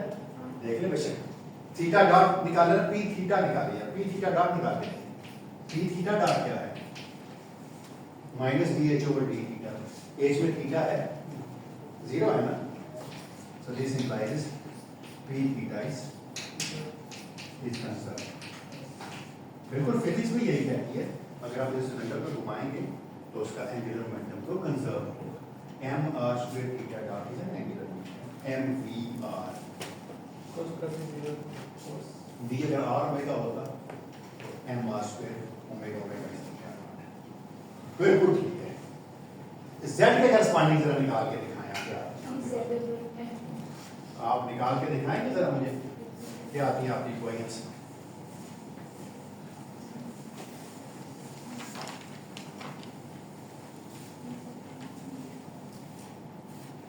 z डॉट क्या है कौन बताएगा? सो z dot is my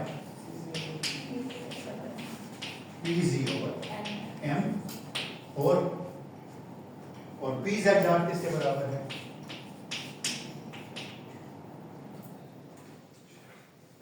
pz dot किसके बराबर है? Minus kz। बड़ी कुछ तो फायदा लग रहा है माइनस AZ, लेकिन PZ किसके बराबर है आप देखिए ना, PZ किसके बराबर है, ताहा PZ किसके बराबर है?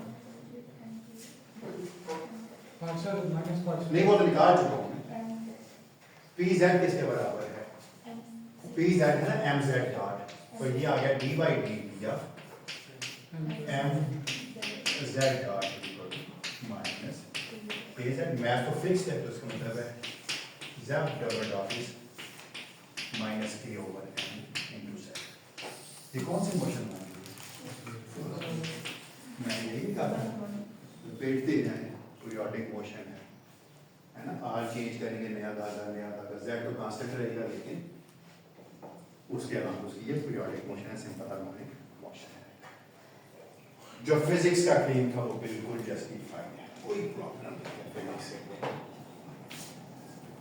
कोई सवाल यहाँ पर किसी का? यहाँ पर कोई एनी क्वेश्चन? समझ आ गया हैमिल्टनियन से क्या करना है? सबसे पहले वेलोसिटीज को इंटीग्रेट, पहले सबसे पहले काइनेटिक एनर्जी को मोमेंटम की फॉर्म में लिखना है और पोटेंशियल एनर्जी में ऐड कर देना है, और उसके बाद हैमिल्टन को यहाँ निकाल देना है। या लैग्रांजियन से भी करते तो यही जवाब आता। 2/z के लिए बनती है थीटा के लिए, और लाइक साबित कीजिए घर जाके कि लैग्रांजियन से भी यही रिजल्ट है, या फिर छोटी सी असाइनमेंट पेपर में मैं दूंगा ये जी।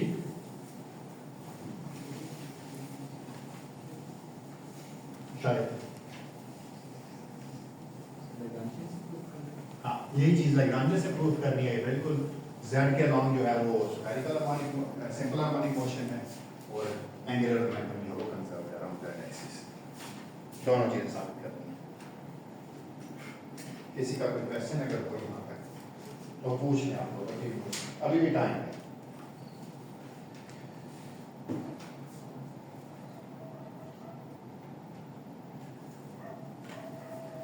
पेपर में आपको वेलोसिटीज के एक्सप्रेशन दिए होंगे, कार्टेशियन में भी, पोलर में भी, स्फेरिकल पोलर में भी, सिलेंड्रिकल में भी, जो भी कोऑर्डिनेट सिस्टम होंगे उनमें वेलोसिटीज के एक्सप्रेशन आपको दिए होंगे ताकि आपको याद ना रहे। कुछ वैसे ही याद रखना।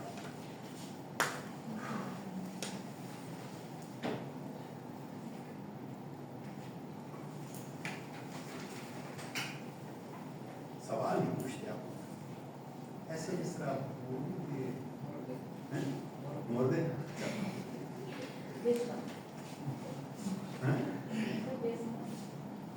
हाँ जी सर ये हमारे पास दो तरह की फॉर्मुलेशन फॉर्मुलेशन करने मतलब ये लैग्रांजियन है हैमिल्टनियन की बात है, इसमें हम एक ही क्यों नहीं यूज करते? हाँ एक ही यूज करते हैं, बिल्कुल सही बात है।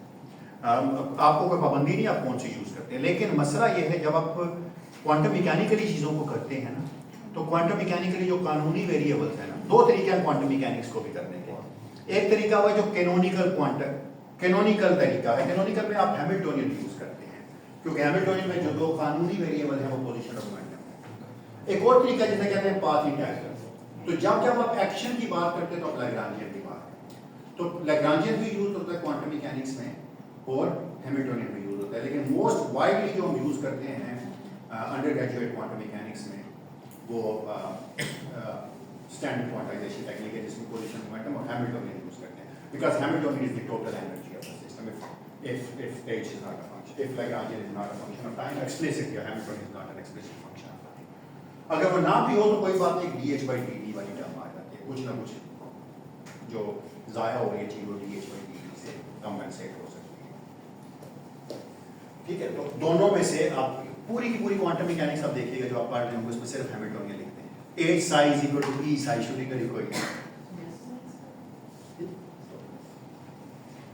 कोई सवाल यहाँ पे किसी का? हैमिल्टनियन कॉम्बिनेशन में एक फायदा है कि जो x पर होता है वो लैग्रांजियन तो वैल्यूबल होता है, लेकिन यहाँ पे हैमिल्टनियन में जो कि p डॉट कांस्टेंट रहता है तो कोऑर्डिनेट तो अगर साइन हमेशा नहीं। एक और पेंडुलम होता है जिसे कहते हैं स्फेरिकल पेंडुलम, कभी आपने उसका नाम सुना है? एक पेंडुलम ये है ना कि जो आप रस्सी से बांध देते हो वो साथ साथ में ऐसे भी करता है, यानी कि उसके पास एक और डिग्री ऑफ फ्रीडम भी है। अगर आप उस पेंडुलम को हिलाएं ना तो नीचे वो जीरो ग्रीप से ऐसे जीरो ग्रीप सी शेप बनाता है। That is known as it's a 3 dimensional pendulum motion, not a 2 dimensional pendulum motion. That is known as a spherical pendulum. अब एक पेंडुलम को लीजिए, उसे ऐसे करके छोड़ दीजिए तो देखें वो क्या बनाएगा। वो ऑसिलेट भी करेगा इस तरह करके भी, और इधर भी जाएगा, इधर भी आएगा, फिर इस तरफ जाएगा, फिर वापस आएगा। तो नीचे अगर उसके आप रेत मार देते हैं ना तो आप देखते हो बड़ी खूबसूरत साजिश फिगर है फोकल पेंडुलम की तरह। तो स्फेरिकल पेंडुलम एक आसान पेंडुलम है, सिर्फ और सिर्फ उसे स्फेरिकल कोऑर्डिनेट्स के साथ सॉल्व करना है। आज ही जाके करना है, कल मैं क्लास में पूछूंगा। Do the same calculation for spherical pendulum. कल जो क्लास में मैं जिससे पूछूंगा अगर उसने बता दिया तो उसको 2 नंबर मिलेंगे। बुक में सॉल्व एग्जाम्पल आपने जाके करनी है, कल मैं पूछूंगा हर कीमत पे। और ये नहीं है कि मैं किसी से भी पूछ सकता हूँ, कोई भी बंदा रैंडमली मैं उठा के कहूँगा जी आप बता दें इस तरह का, और आपने फिर बोर्ड पे आके पहले 5-10 मिनट मुझे एक्सप्लेन करने के लिए। अच्छा, एक और आखिरी चीज आज करना चाह रहा हूँ मैं, फिर मैं लैग्रांजियन के बारे में मजीद दोबारा आऊँगा लैग्रांजियन के ऊपर जब मैं कंस्ट्रेंट्स डालूंगा। इसमें जानबूझ के अभी नहीं डाल रहा, पहले मैं लैग्रांजियन की एप्लीकेशन खत्म करूंगा। आखिरी लेक्चर जो आपके कोर्स का होगा ना वो होगा लैग्रांज इक्वेशन विद अनडिटरमिन्ड मल्टीप्लाई, क्योंकि उसमें फिर आप सारी चीज़ों को समराइज करेंगे। एक आखिरी चीज़ जो बड़ी इंपॉर्टेंट है मैं कराना चाह रहा हूँ, बहुत सारे कोर्सेज में इसका जिक्र आता है लेकिन कभी हमने इसको समझने की कोशिश की। फर्ज कर लीजिए कि आपके पास एक कलेक्शन ऑफ पार्टिकल्स है, बहुत सारे पार्टिकल्स आपके पास मौजूद हैं। मैंने आपसे क्या कहा था, लैग्रांज अप्रोच का सबसे बड़ा फायदा ये है कि एक से ज्यादा कोऑर्डिनेट्स के लिए भी लिखी जा सकती है और एक से ज्यादा पार्टिकल्स के लिए भी लिखी जा सकती है। हर पार्टिकल की वेलोसिटी देखनी है। मैं ये मान के चलूं कि अगर हर पार्टिकल की जो पोजीशन है, लेट्स से कोई रैंडमली पार्टिकल मैंने चूज किया तो आर अल्फा इसका पोजीशन वेक्टर है। सिमिलरली इसके करस्पॉन्डिंग जो इसका मोमेंटम है वो पी अल्फा, दोनों बाउंडेड है। बाउंडेड से मेरी क्या मुराद है, बाउंडेड से क्या मुराद होती है तो बताइए भाई। एक पीरियोडिसिटी मौजूद है, ठीक है, they are well behaved function at every time. So R alpha and P alpha are well behaved function of time. मैं एक क्वांटिटी लिखता हूं जिसका नाम मैं रखता हूं S, अपनी तरफ से डिफाइन करता हूं, कोई भी चीज है जो मर्जी कह रहा हूं, सिर्फ इसका अंडरस्टैंड करने की जरूरत है कि क्या है। एक क्वांटिटी मैंने S लिखी जो कि प्रोडक्ट है summation of R alpha dot P alpha। क्या है, मैंने स्केलर प्रोडक्ट लिया हर पार्टिकल के पोजीशन का उसके मोमेंटम के साथ, और उसको और नंबर था उस नंबर को मैंने S कह दिया। अब सवाल ये पैदा होता है कि अगर मैं ds ओवर dv कैलकुलेट करूं तो क्या होगा। क्या ये अगर पार्टिकल मूव करेगा तो उसकी पोजीशन भी बदलेगी, उसका टाइम भी बदलेगा, सॉरी उसका पोजीशन भी बदलेगी, उसका मोमेंटम भी बदलेगा। जब पोजीशन और मोमेंटम दोनों बदलेंगे तो S भी बदलेगा, कोई एक चीज भी बदलेगी। तो ds by dt में अगर कैलकुलेट करूं तो क्या आंसर आएगा इसका, summation upon alpha r alpha first का derivative dot p alpha plus summation upon alpha r alpha dot p alpha. Alpha alpha ना भी लिखते तो क्या एक पार्टिकल के लिए लिखते थे, लेकिन एक से ज्यादा के लिए लिखने का आसानी है, एक ही दफा चीज। अब मैंने कह दिया कि ये बाउंडेड फंक्शंस हैं। अगर ये बाउंडेड फंक्शंस हैं तो बेहतर होता है बजाय इसके कि मैं एक छोटी से टाइम के लिए कैलकुलेट करूं, मैं एवरेजेस कैलकुलेट करूं, टाइम के ऊपर एवरेज ले लूं। आपको पता है कभी आपने पढ़ा ये वाला कि अगर आप ds ओवर dv करें एवरेज टाइम में, इसका आंसर क्या होता है, कौन बताएगा? ये आपको पता होना चाहिए, ये ना चलेगा नहीं पता।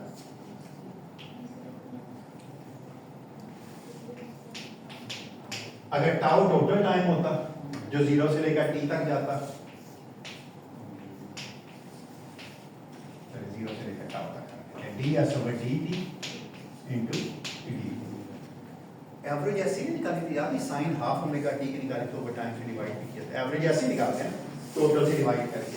तो अगर आप इसको देखें तो इसका जवाब क्या है, s of t minus s of 0 over, ठीक है, मैंने इसको डिफरेंशिएट करूंगा देन पॉइंट्स आ जाएंगे।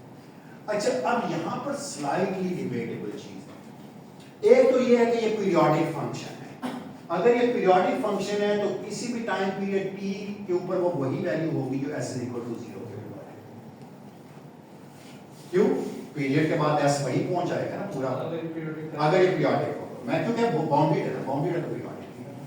दूसरा तरीका ये है कि अगर आप पीरियोडिक से थोड़ी सी जान छुड़वा भी दें, आप बहुत ज्यादा वक्त के लिए इंतजार करें, इतने टाइम के लिए इंतजार करें कि ये डिनोमिनेटर बहुत बढ़ जाएगा, ऐसा तो क्या चीज होगा, तो आप कहेंगे कि ये चीज बहुत छोटी हो जाएगी। उस सूरत में भी ये चीज 0 हो जाएगी। तो आप एवरेज ds ओवर जो जबान आपको पसंद है वही मान लें, ये 0 हो जाएगी average.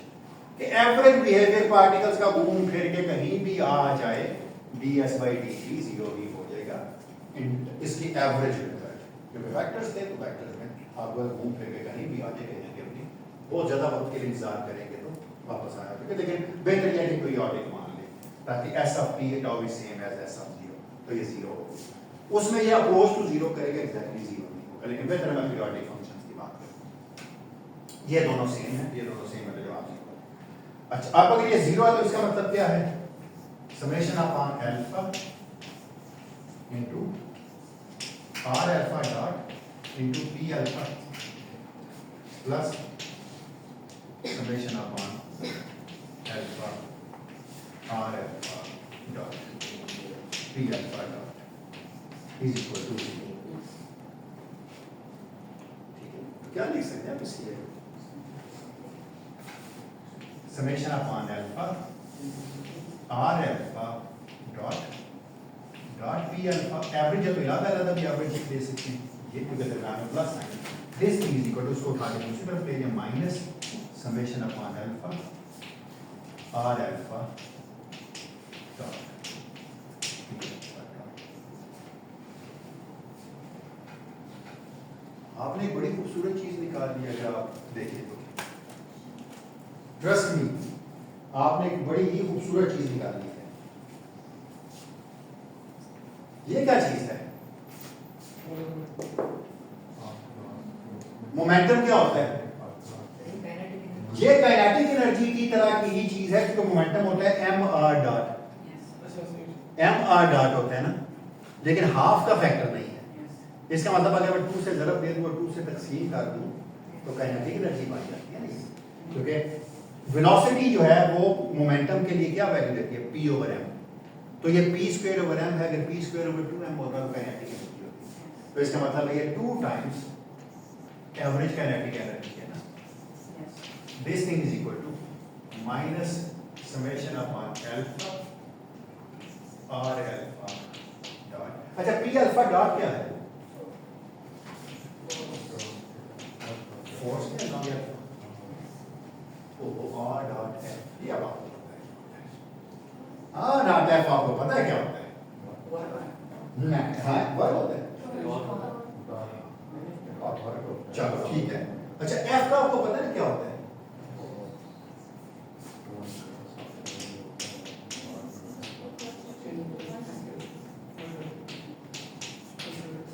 Change in u alpha with a negative sign, वो माइनस और ये माइनस इसका प्लस हो गया। आपको याद, आपको पता है क्या लिखा हुआ है, अब आपको पता है क्या लिखा हुआ है। अब अगर आप ना मुझे बताएं तो आपकी मर्जी है। आसान तरीन काम करता हूं मैं, एक फोर्स ले लेता हूं जो आपकी देखी वाली है। Let's take F is equal, F is proportional to R alpha plus n, आपकी देखी वाली फोर्स। आप में से मुझे कोई बता सकता है du क्या होगा? u क्या होगा? चलो इसके करस्पॉन्डिंग u क्या होगा? हाँ एक ज्यादा होता है ना, u is equal to, चले हाफ k कर देते हैं r n plus 1। एक चीज की कमी है बस, वो क्या है? du by dr कर लेते हैं। अच्छा पहले तो बात है कि मतलब याद रखिएगा, अगर ये आप कैलकुलेट करते हैं किसी एक पार्टिकल के लिए r डॉट डेल्टा u, तो इसका मतलब होता r डॉट, इसका मतलब ये कोई मुख्तलिफ चीज है, 1/r times du by dr। R dot U की जगह आप पता है क्या लिखते होते हैं? इसकी जगह सिर्फ ये लिखते हैं D u by d are. आपको पता है पोलर कोऑर्डिनेट्स में इस तरह लिखा जाता है d u by R dot delta U किसके बराबर होगा? कौन बताएगा?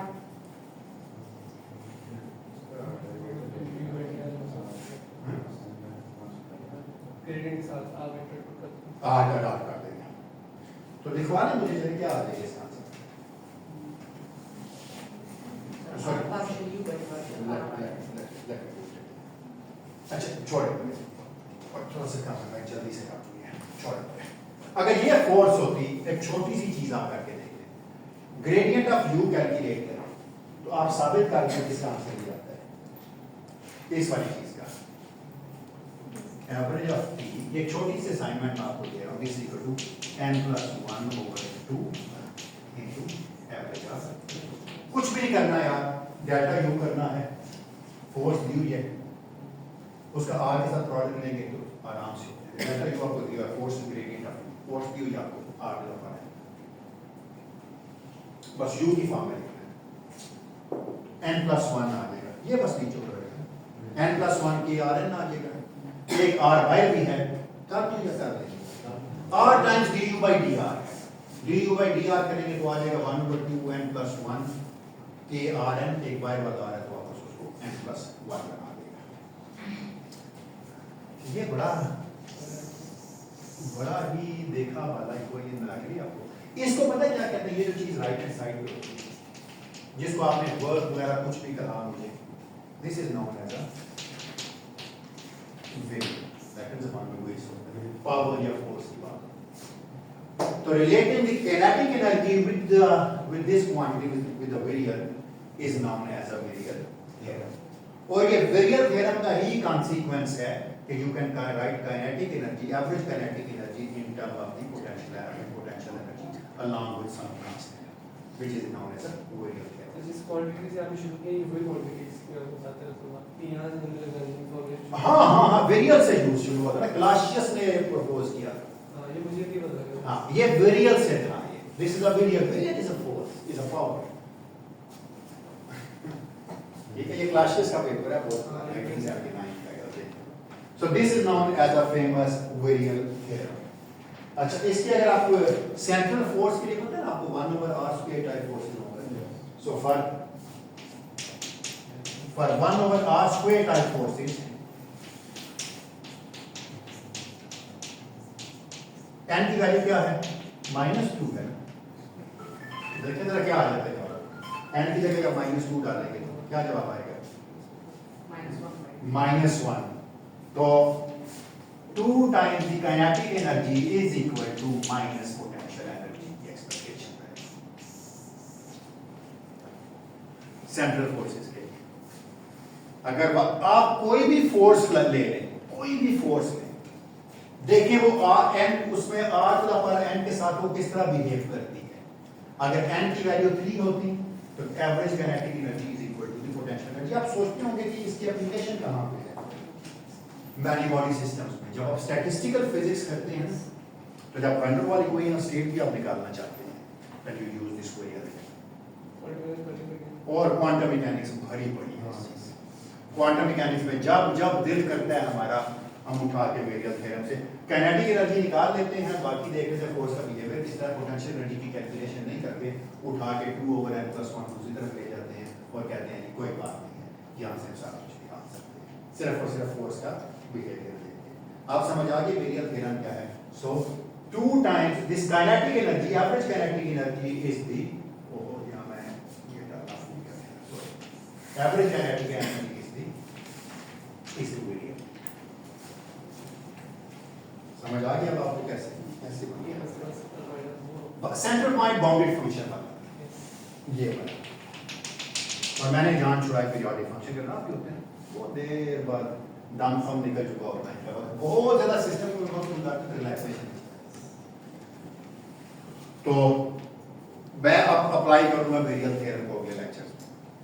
कल मैं क्या करने जा रहा हूं? कल मैं बात ही करूंगा सेंट्रल फोर्सेस की। हाँ चैप्टर कई आप बुक में बाय बुक नहीं जाता, अभी तो ऊपर से उठा के देखेंगे लगेगा अगले चैप्टर की भी कुछ चीजें कर चुके हैं, अपना चैप्टर की भी कुछ चीजें कर चुके हैं। अच्छा अब हम ये फिर देखेंगे तो ये अगले लेक्चर में मैं सेंट्रल फोर्सेस की बात करूंगा, वो फोर्सेस जो लाइक 1/r या 1/r स्क्वायर पे या 1/r क्यूब पे। तो मैं ये साबित करूंगा कि n की पावर एक मखसूस पावर से बड़ी होगी तो ऑर्बिट्स बनेंगे, क्योंकि प्लैनेट्स हैं, प्लैनेट्स जो है वो ग्रेविटेशनल फोर्स की वजह से हैं, और gravitational force is like 1/r square force. तो अगर ये फोर्स 1/r स्क्वायर के अलावा कुछ और पावर की होती तो कब ऑर्बिट्स क्लोज बनेंगे और कब ऑर्बिट्स ओपन बनेंगे, तो ये फिर हम अगले लेक्चर में करेंगे। अगर मेरे पास वक्त होता ना तो मैं, जो कि अब नहीं होगा, तो मैं आपको लैग्रांज पॉइंट्स में लिखूंगा।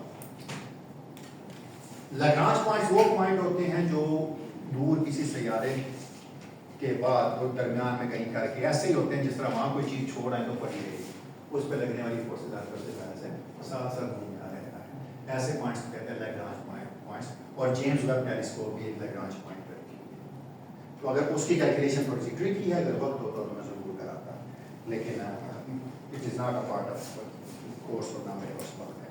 सेमेस्टर में अगर 32 क्लास से होती तो मैंने सोचा था कि मैं लैग्रांज पॉइंट का एटलीस्ट आपको सेंस जरूर दूंगा कि है, लेकिन अब उसका कार्य नहीं है। और अगर आपका यहाँ तक कोई सवाल है तो मुझसे पूछ सकते हैं। क्लियर हो गया? Video theorem helps you to write kinetic energy term of potential energy. बस सिंपल सा। थ्योरम किस केस में हम लगा सकते हैं? किस केस में?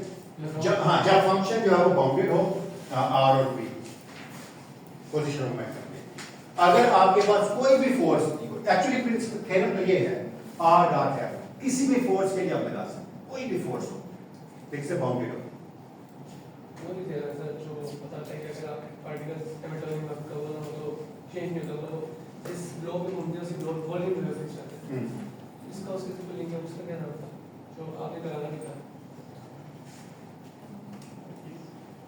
अगर कोई बॉडी है और केमिकल चेंज हो तो उसकी जो पार्टिकल्स है उसका वॉल्यूम चेंज होता है सर। चलो करते करते याद आ जाएगा नाम, कैसे मुझे याद नहीं रहता। मैं कह रहा हूँ लुबेल थ्योरम इससे पहले की चीज है, वो भी मैनी बॉडीज के लिए, लेकिन उसका वक्त नहीं होता। क्योंकि लुबेल थ्योरम से हमें पता लगता है कि सिस्टम बाउंडेड है।